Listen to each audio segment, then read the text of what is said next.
JJP वाले ने कहा हम अपना उम्मीदवार उतारेंगे, बीजेपी वाले ने कहा हम अपना उतारेंगे, कोई ने कहा भाई हमारा चुनाव चिन्ह होगा, प्रत्याशी उनका होगा, के चल रही हूँ कि संजय भाटिया जी का विशेष रोल है टिकट को फाइनल करने में, अहम भूमिका। मेरे लठ पड़वाइयो सुन लो, यू कह के जो 25 टिकट 25 मेरी सुन लो 25 टिकट लेनी है, 25 ने आवेदन करा पार्टी में, तो मेरे से नाराजगी करवाइए। भीतर की बात क्यों बताऊं, भीतर में बात। पिछला इलेक्शन क्यों नहीं जीत पाए आप?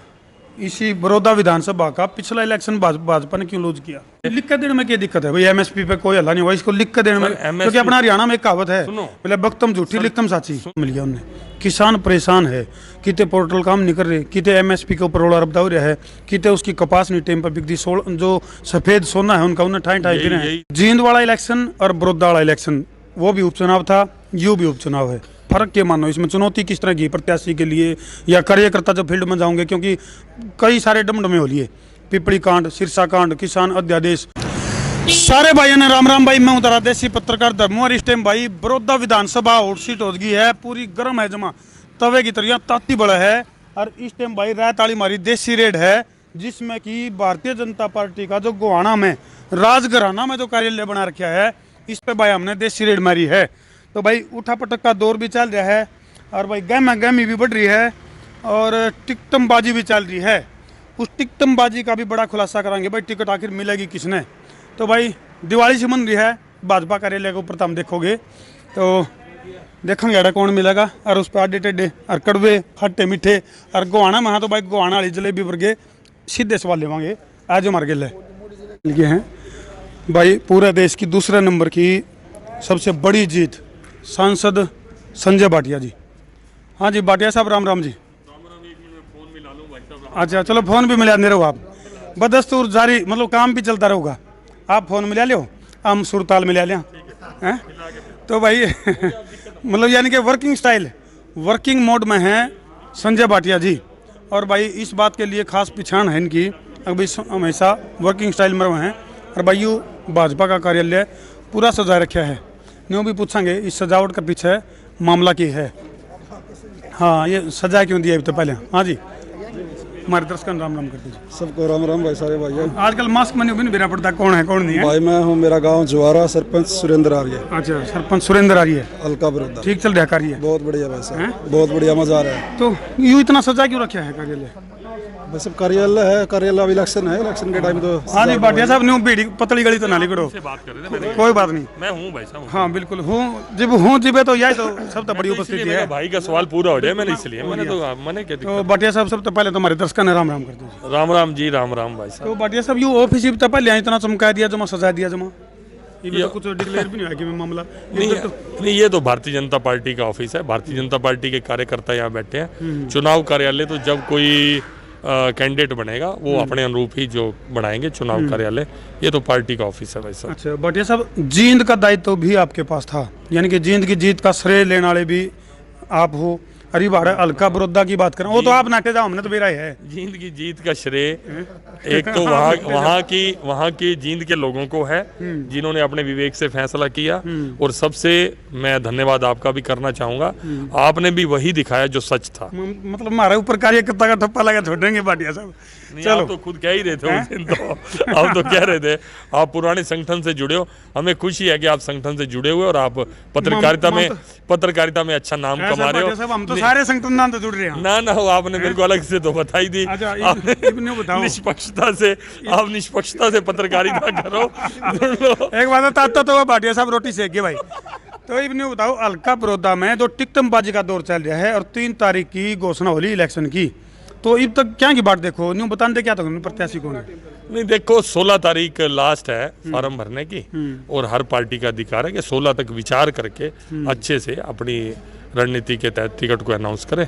हुक्म का एक है कौन है वो देखो जी, वो फैसला करने वाला जो है सेंट्रल पार्लियामेंट्री बोर्ड है। यहाँ से जितने भी लोग थे, 25 थे, सबके नाम प्रदेश को सौंप दिए। सारे नेता बैठे, चुनाव समिति की बैठक होगी, ये वो लेके अपनी फीडबैक केंद्र में जाएंगे। अब केंद्र वाले क्या फैसला करते हैं वो उनकी मर्जी। अच्छा भाटिया, जींद वाला इलेक्शन और बड़ौदा वाला इलेक्शन, वो भी उपचुनाव था, यू भी उपचुनाव है। फर्क क्या मानो इसमें? चुनौती किस तरह की प्रत्याशी के लिए या कार्यकर्ता जब फील्ड में जाओगे? क्योंकि कई सारे डमडमे हो लिए, पिपली कांड, सिरसा कांड, किसान अध्यादेश, बहुत बड़े बवाल हो लिए। कार्यकर्ता के लिए और प्रत्याशी के लिए फील्ड में जब जाओगा तो उसने चुनौती दिखने मिलेंगी। देखो, जब हम जिस फील्ड के अंदर हैं उसमें मैं उसको नहीं कहूँगा कि वहाँ कोई चुनौती थी, यहाँ कोई चुनौती है। हमारे लिए वो भी अवसर था, उस अवसर पे हमने अपने आप को सिद्ध किया। ये भी हमारे सामने अवसर है, हम उसको सिद्ध करेंगे। ट्रेडिशनल लगातार 3 बार 15 साल से हुड्डा साहब को ही उन्होंने चुनते रहे हैं, श्री किशन हुड्डा जी को, और कांग्रेस पार्टी को चुनते रहे। आज हम पहली बार इस चीज़ को समझाने में कामयाब हो रहे हैं कि 3 बार लगातार उनको बनाने के बाद भी विकास बड़ौदा को छू के भी नहीं गया। आपने जो 2-3 महीने का ये गैप आया, चुनाव थोड़ा लेट हुआ, उस 2-3 महीने में लोगों ने देखा कि रिजल्ट आया है। अगर सच्ची नीयत हो काम करने की, जुनून हो, ललक हो, तो हर चीज़ का रिजल्ट आता है। तो ये ट्रेलर उन्होंने देखा है, मुझे लगता है वो 4 साल की फिल्म भी देखना चाहेंगे। अच्छा भाटिया साहब, विपक्ष की अगर मैं बात करूं, कांग्रेस की अगर मैं बात करूं, तो बैठे बिठाए बहुत बड़ा मुद्दा मिल गया उन्हें। किसान परेशान है, किते पोर्टल काम नहीं कर रहे, किते एमएसपी के ऊपर रोड़ा रबदा हो रहा है, किते उसकी कपास नहीं टाइम पर बिकती, जो सफेद सोना है उनका उन्हें ठाई ठाई गिरे हैं। यही तो सुनो, यही तो दुर्भाग्य है कि कांग्रेस के लोग अपना कुछ कहने को है नहीं, अपना कुछ करा धरा है को नहीं। इसके अंदर ही, किसानों की समस्याओं के अंदर ही वो अपना अवसर ढूंढ रहे हैं, मुद्दे ढूंढ रहे हैं, वहाँ ये राजनीति करना चाहते हैं। अरे किसानों की समस्याओं को उनके साथ खड़े होकर हल करवाओ, ना कि उसके ये देखो कि मुद्दा मिल गया हमारे को। आय दुगनी देखो, किसानों की बात माननीय नरेंद्र मोदी जी ने, किसानों की आय को दुगना करने में प्रतिबद्ध है। उसके लिए कोई भी कानून अड़चन बनता है। पहले जैसे किसानों को कानून अड़चन करता था कि अपना माल मंडी से बाहर आप बेच ही नहीं सकते, उसको वो कर दिया। मार्केट कमेटी की फीस 4% थी। कांग्रेस शासित प्रदेश पंजाब है, वहां तो है भी 6%। तो यहाँ पे कम करके 1% कर दिया, ताकि वो जो डिफरेंस है मार्केट का, जो रेट का डिफरेंस है पंजाब और हमारा, उसका बेनिफिट किसान को मिले, मंडी के बाहर मिले। और जिस तरह से डाइवर्सिफाई करने का फसलों को है कि आप 2 की बजाय 3-3 फसलें बो, उसको तो, और जो दिक्कतें आती हैं, मैं सब्जी तो बो लेता हूँ लेकिन मुझे स्टोरेज कैपेसिटी नहीं मिलती। मेरे पिता 86 साल के हैं और आज भी मैं कहता हूँ प्रोग्रेसिव फार्मिंग 86 ईयर ओल्ड में आज भी आप जाके पता करो कि 2 व्हीलर पे जाते हैं और सब्जी उगाते हैं, आधी पक्की फसल करते हैं और आधी सब्जी उगाते हैं, ताकि अपनी इनकम को बढ़ा सकें। तो मैं समझता हूँ कि हमारा हरियाणा का युवा तो बहुत मेहनती है, वो इसको बदल के रखेगा। आपके पिताजी तो हैं, मेहनती हैं, चलो प्रोग्रेसिव किसान हैं, आप पढ़े लिखे हो, आपने टेक्निक बता दी थी, लेकिन हरियाणा का जो हर किसान की अगर मैं बात करूं, नहीं, मैं चाहता हूं कि ये हरियाणा हम सबका है। टेक्निक बता दी, मोदी जी वही रास्ते पे सबको चलाना चाहते हैं कि एमएसपी हमारे को मिनिमम सपोर्ट प्राइस है, उसमें हम सिक्योर होते हैं और बाकी चीज़ों में भी, बाकी फसलों में भी हम सिक्योर हों, इसलिए ये कानून लेके आए। लिख के देने में क्या दिक्कत है भाई? एमएसपी पे कोई हल्ला नहीं हुआ, इसको लिख के देने में, क्योंकि अपना हरियाणा में कहावत है, सुनो, मतलब बख्तम झूठी लिखतम साची। सुनो, ये एक बात सुनो, अगर प्रधानमंत्री, जिस पे देश ही नहीं पूरी दुनिया विश्वास करती है, उन्होंने कहा भी एमएसपी पे सरकार खरीदेगी। अब एमएसपी पे सरकार खरीदेगी, उसमें करमू भाई भी खरीदेगा, धर्मू भाई भी खरीदेगा, ये संजय भाटिया लिख के कैसे दे सकता है? आप कहते हो कि मैं तो ज्यादा रेट पे, अब मान लो कि मंडी के अंदर अगर घिया बिक रहा है 5 रुपए किलो या 100 रुपए की ढेरी बिक रही है, आप व्यापारी हो, आपके पास डिमांड है, आपके पास कोई आर्डर आया हुआ है, आप कहते हो मैं 500 की ढेरी लेना चाहता हूं, तो सरकार उसको कैसे कहे नहीं भाई तू 100 रुपए वाली ढेरी पे खरीद। 500 पे बेचने का अधिकार है किसान का, अपनी फसल अपनी मर्जी से बेचने को। सड़क के किनारे ट्राली खड़ी करके आज कितनी जगह पर लोग, लेकिन अभी एनडीटीवी वाले ने इंटरव्यू लिया और पानीपत के जो फार्मर थे, हालांकि उन्होंने खुल के कहा, वो कहता इस कानून में तो फायदा ही फायदा, कुछ हमारे से लिया थोड़ी है। जो पुराना कानून, जो मैं कहता हूं, इस कानून से मैं कांग्रेस के अपने भाइयों से पूछना चाहता हूं कि किसान से लिया क्या है? ऐसा कौन सा, ऐसा कांग्रेस के भाइयों से, यानी कि कांग्रेस वाली वोटा में भी डालने की सोच रहे हैं? ना भाई हैं, अब वैचारिक मतभेद हो सकता है। और मेरी सुनो कि जो अभी जो हमारा इलेक्शन था, कितने कांग्रेस के लीडर कांग्रेस छोड़ के बीजेपी में आए, तो भाई नहीं है वो अपने। अब भी आगे की भी तैयारी है, आगे आज जो कांग्रेस का झंडा उठा के खड़े हैं या कांग्रेस की जो टॉप लीडरशिप, आपको क्या लगता है कल वो भारतीय जनता पार्टी में नहीं आएंगे? अभी पिछले दिनों जैसे कृषि मंत्री जेपी दलाल को जिस मुसीबत का सामना करना पड़ा, लोगों ने काले झंडे दिखाए, विरोध करया, तो इस तरह से आपने नहीं लगता कभी जब आपके प्रत्याशी जाओगे? पहली बात तो हमारे हरियाणा का ट्रेडिशन ही नहीं कि घर आए मेहमान का कोई स्वागत नहीं करता। यहाँ तो ये कहा जाए, का स्टाइल अलग है। सुनो, घर आए तो दुश्मन भी आ जाए ना, आदमी दुश्मनी भूल कर भी उससे पानी पूछता है, चाय पूछता है। और दूसरी बात, हरियाणा के अंदर जो बड़ौदा के लोग हैं, मैं समझता हूं इतने साफ सच्चे अच्छे इंसान, दिल की बात साफ कहने वाले, ऐसा तो कोई दूसरा है ही नहीं। और जिन्होंने काले झंडे दिखाई या कुछ किया, पहली बात तो वहां के थे ही नहीं, ये प्लांटेड थे। विपक्ष के पास, कांग्रेस के पास कोई मुद्दा नहीं है, प्लांटेड अपने 10 आदमी भेजकर कुछ भी करना है, क्योंकि आज उनको कहने को कुछ नहीं है कि हमने बड़ौदा में क्या किया।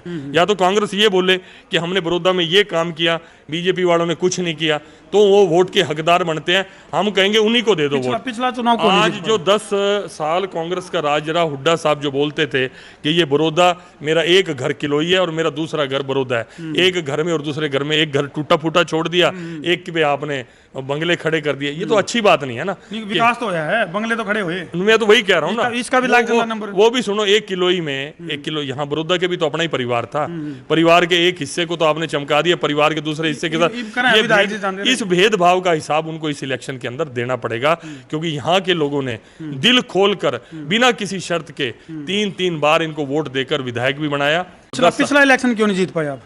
इसी बड़ौदा विधानसभा का पिछला इलेक्शन भाजपा ने क्यों लूज किया? अरे सर, ये मैं बताऊंगा कि ये बड़ौदा के लोग बताएंगे, ये उनके वोट की मर्जी है। वो तो अब भी उनके वोट की मर्जी है, अब भी उनकी मर्जी है कि वो 4 साल विकास के साथ जाना चाहते हैं या भावनात्मक बातों को करके ये मेरा परिवार है, बड़ौदा मेरा दूसरा घर है, उन बातों में, उन चीजों में आकर दोबारा उनके चक्कर में जाना चाहते हैं। उसमें हम क्या कर पाएंगे? हम अपना पक्ष रख सकते हैं और अपनी ईमानदारी से अपना पक्ष रख रहे हैं कि लोगों को बताया कि इस 2-3 महीने में ही इतनी डेवलपमेंट के काम हो सकते हैं, जो अगले जो 4 साल हैं सरकार के, वो कितने काम होंगे। ज़्यादातर जैसे भारतीय जनता पार्टी का जो राष्ट्रीय मुद्दे उनके ऊपर ठीक है काम होया है, लेकिन जो स्थानीय स्तर के जो मुद्दे हैं, चाहे नौकरी की बात है, हाथ खड़े कर दिए जाए हैं, भाई हमारे पास रोजगार देने के लिए बजट नहीं है, और युवा रोजगार की नौकरी के आप जो हरियाणा सरकार की बात कर रहे हो, नौकरी वाले मामले में इस मॉडल को पूरे देश में सराहा जा रहा है। अभी बच्चे आए हुए थे जो नौकरी लगे हैं, कहते हैं हमने 4-4 बार 5-5 बार टेस्ट क्लियर करा, लेकिन उन सरकारों के अंदर हम उम्मीद नहीं करते जो हमने इस सरकार के अंदर हमारे को नौकरी मिली है। आज बिना पर्ची और खर्ची के नौकरी बेका करते थे। मेरे को तो उन्होंने, अब नाम भी उनका लिया, मैं लेना नहीं चाहता कि वो चले गए, अपने हुड्डा साहब के बेटे की भी नौकरी, धर्मेंद्र जी, मुझे तो आज पहली बार पता लगा, मैं तो मोनू और जीते भाई को जानता था, व्यक्तिगत बात है, उन्होंने बताया कि धर्मेंद्र जी थे पहले, कोई वो सरकारी नौकरी लगे होंगे, आज वो भी हमारे बीच में नहीं है, वो परिवार का दुख है। लेकिन मैं एक बात कह रहा हूँ कि एक साधारण परिवार में नौकरी चली जाएगी, इसकी तो कल्पना ही किसी ने नहीं की थी। इसी सरकार में आकर एक एग्जाम्पल सेट किया कि जिन नौकरियों के 50-50 लाख रुपए रिश्वत बोली छुटती थी, आज बड़े नाम के भी, बड़े नाम के साथ जुड़े हुए, देखो आपने टीआरपी बढ़ानी हो तो बीच में एक आधी लाइन बोल दूं, अगर कोई शपथ पूर्वक कह दे, कोई इंसानियत से, धर्म से कह दे कि मैंने पैसे से नौकरी ली है, हमें चाहे एक पर्ची ना देना। आज गांव में बच्चा गरीब, रिक्शा चलाने वाले का बच्चा, मजदूरी करने वाले का बच्चा बिना पर्ची और खर्ची के नौकरी लगा, अगर उसको भी देखकर आप सब लोग आंख बंद करते हो, तो फिर अगली आने वाली सरकारों को यही दोगे कि ईमानदारी से शासन प्रशासन चलाना, ईमानदारी से व्यवस्था को ठीक करना, उसकी जरूरत नहीं। लूटो खसोटो, किसानों की जमीनों को एक्वायर करो और बिल्डर के हाथों करोड़ों अरबों रुपए में बेचो और अपने नारे लाओ, मैं धरती पुत्र हूं, मैं किसान पुत्र हूं, बड़े इशारे करके। इस नकली बात में अगर लोग जाना चाहते हैं तो उनको साधुवाद है। चलो भाटिया जी, टिकट का जो फैसला है उसके ऊपर न्यू भी कहा है कि जेजेपी और बीजेपी की अब तक जो है ना साझा बैठक इस ढंग से नहीं हुई है कि भाई कोई उम्मीदवार के ऊपर सहमति बन सके। इब लोग आपस में टकराव है, जेजेपी वाले ने कहा हम अपना उम्मीदवार उतारेंगे, बीजेपी वाले ने कहा हम अपना उतारेंगे, कोई ने कहा भाई हमारा चुनाव चिन्ह होगा, प्रत्याशी उनका होगा, क्या चल रही हूँ? पता नहीं है आपको कहाँ से ये नींद में सपने आते हैं। भाई जेजेपी और बीजेपी का टकराव है, राजी खुशी मीटिंग हो ली, राजी खुशी तय हो गया कि भाई गठबंधन चुनाव लड़ेगा, कमल के फूल पे सिंबल पे लड़ेगा, जो केंद्रीय पार्लियामेंट्री बोर्ड है यहाँ से फीडबैक जाएगा, जिसका नाम भेजेगा वही चुनाव लड़ेगा। बिल्कुल सहमति बन चुकी है। प्रत्याशी गठबंधन, एक तो ये बात होगी भाई प्रत्याशी गठबंधन का होगा, मतलब प्रत्याशी बीजेपी का होगा या जेजेपी का होगा? यार वो हमारे अंदर की बात है, आपने क्यों बताओ और बताओ। दूसरी बात और सुन लो, दूसरी बात इसमें फर्क नहीं पड़ता। जब मैं कह रहा हूँ प्रत्याशी गठबंधन का होगा और कमल के फूल का होगा, वो कर लेंगे। और दूसरी बात, मैं कोई फैसला करने में नहीं हूँ, वो तो मैं आपको वैसे जैसे आपका स्टाइल है, मैं भी आपके स्टाइल में जवाब दे रहा था, क्योंकि आपकी टीआरपी इसी बात की ना स्टाइल वाली बात नहीं है, ना टीआरपी की बात है ना स्टाइल की बात है, लेकिन हमने न्यू बेरा है कि संजय भाटिया जी का विशेष रोल है टिकट को फाइनल रण में अहम भूमिका। मेरे लठ पड़वाइयो सुन लो, यू कह के जो 25 टिकट 25 मेरी सुन लो 25 टिकट लेनी है, 25 ने आवेदन करा पार्टी में, तो मेरे से नाराजगी करवाइए। भीतर की बात क्यों बताऊं, भीतर में बात तो है। मेरी सुन लो, 25 से 25 साथियों को जोड़ के काम लेना है। पहली बात, यहाँ मैं ही नहीं, पूरे प्रदेश में कोई ऐसा नहीं है जो इस टिकट का फैसला करेगा। हमारे यहाँ रीति नीति और संगठन से एक परिवार की पार्टी को नहीं, जो बड़े बड़े कुनबे एक ही खानदान की पार्टी चलती है, उसकी जय जयकार बोलोगे तो आपकी जय जयकार है। वरना आपने साइन कर दिए उस चिट्ठी पे, 23 साड़ी चिट्ठी पे साइन कर दिए, साला कहीं जिगरा भी कोनी ना राष्ट्रीय टीम में। सुन लो, हमारे यहाँ एक परिवार की सुनने में था कि भाई भाटिया जी पिछली बार आए थे नहीं अड़े, सारे आंकड़े कांकड़े बटले करके झाड़े पे छोड़कर उसमें निचोड़ तो काटे बैठे हैं, वह अलग बात है, कोई बताना नहीं चाहते। आंकड़े तो भाई हम आप पड़ा जो देख के ना यूट्यूब पे सारा दिन यही देख के, आंकड़े तो आप ही हमारे को बता दो, इकट्ठे करने की जरूरत को नहीं पड़े। और आंकड़े नहीं, सर्वे सारी चीज फीडबैक पार्टी के पास होता है। और भारतीय जनता पार्टी अनुशासित पार्टी है, केंद्र जो भी निर्णय करेगा, जिस कैंडिडेट का करेगा वो मान्य है, वो गठबंधन का कैंडिडेट होगा। और कमल के फूल के सिंबल। भाटिया साहब वो अखबार में नहीं आगरा के नीचे लाइन आगरा छपते छपते ये प्रोग्राम का आखिरी पड़ाव पा और खत्म होने नहीं बता दो आपके हल्का बड़ौदा की जनता है, क्या कहना चाहोगे, टिकट जो वोट है किस आधार पर करें? देखिए, मैं पहले तो सल्यूट करता हूँ बड़ौदा के अपने सारे भाई बहनों को, बुजुर्गों को, दोस्तों को, बच्चों को। वाकई में ही बहुत मेहनती, बहुत ईमानदार, शिक्षित, पढ़ाई के प्रति, कैरियर के प्रति बहुत ज्यादा कॉन्शियस, सारी बात खरी खरी कहना ले, अपनी कड़वी कहना ले, फिर भी दुखी रहे, क्योंकि गलत आदमी पे विश्वास किया, गलत आदमी के भावना में आकर वोट डाले। पहली बार उनको आभास मिला कि काम इस तरीके से होते हैं। आज उनका विश्वास हमारे साथ जुड़ा है, आज वो हमारे साथ जुड़ना चाहते हैं। लेकिन लोग अगर इस चुनाव को कोई और रूप देंगे, कभी किसान का टच देंगे, कभी कोई और टच देंगे, जबकि इस भ्रम को भी धीरे धीरे दूर हो रहा है कि ये जो कानून आया किसानों के हक में है। और दूसरी बात, लोग इन सारी बातों को छोड़ देंगे। मैं तो कहता हूं दलगत राजनीति को छोड़ दो। दल हो रही तो दलगत राजनीति, मैं बीजेपी, कांग्रेस, फलाना दिखाना, ये नेता संजय भाटिया, सारी चीजें ने छोड़ दो भाई, ये वो कहना चाहूंगा। दूसरा, जो जहर उगालते हैं, भाई को भाई से लड़ाने का काम करते हैं, जात पात की राजनीति करते हैं, इन सारी बीमारियों से दूर हो लो। ये देख लो, तो भाजपा के ऊपर वही बात, उल्टा चोर कोतवाल को डांटे, जिनके यूं ही है वो संकल्प करके धर्म स्थान पे खड़े होके भाई इस बार आत्मा की आवाज में बड़ौदे के भड़े में वोट डालो, वो भी कहे और हम भी कहते हैं, सारे मिलके कहे, एक अच्छे पंचायती स्थान पर, चाहे खेड़ा हो, चाहे मंदिर हो, जो भी मठ हो, वहां खड़े होके मैं कहता हूं, मैं जिम्मेवारी लेता हूं, हम सब आप सब मिलके सिर्फ बड़ौदा को, आपका अनुभव है, पिछला अनुभव बड़ौदा के लोगों का है कि किनको वोट दिया और क्या रिजल्ट आया। एक बार मैं कहता हूं भारतीय जनता पार्टी को इस 4 साल के लिए बड़ौदा हल्के वालों से कहूं आजमा लो, कोई फर्क रह जाए हमारा डबल नुकसान कर दियो। एक बार विश्वास करो, अगर मैं शुद्ध आत्मा से कह रहा हूँ और इतने दिन से मैं यहाँ पे हूँ, आप किसी गांव में जाके पूछ सकते हो, जो आप कहोगे, जो मिल के गया होगा संजय भाटिया से, वो सही आपको आकलन कर देगा। और 100% मेरी प्रार्थना है, हर तरह की, मैंने एक वचन दिया है कि आखिरी सांस तक इस क्षेत्र के साथ जुड़ा रहूंगा। प्राण जाए पर वचन ना जाए। बहुत बहुत धन्यवाद भाई। वो छपते छपते में खबर घनी बड़ी होगी, वो तो एक लाइन की छपया करे, लेकिन भाटिया साहब ने मतलब अपनी पूरी जो एक पार्टी का मंथन, चिंतन, मनन कर सारा निचोड़ सा काट के बता दिया। बाकी आने वाला वक्त बताऊगा कि भारतीय जनता पार्टी का क्या वजूद रहेगा हल्का बड़ौदा में। बाकी जिस तरह ऑफिस चमका है, न्यू हल्का बड़ौदा की इनकी जो सीट है वह लिकड़ कर चमकेगी, अगर नहीं चमकेगी उस खातर तो हम बने रहो संसार क्रांति के लिए। और भाई वीडियो ने ज़्यादा से ज़्यादा शेयर कर दो। हल्का बड़ौदा की हर ताज़ा उठापटक और हर अपडेट के लिए बने रहो संसार क्रांति के लिए। ठोको शेयर। मैं हूं तारा देसी पत्रकार धर्मू। जय जवान, जय किसान, जय हरियाणा, जय भारत।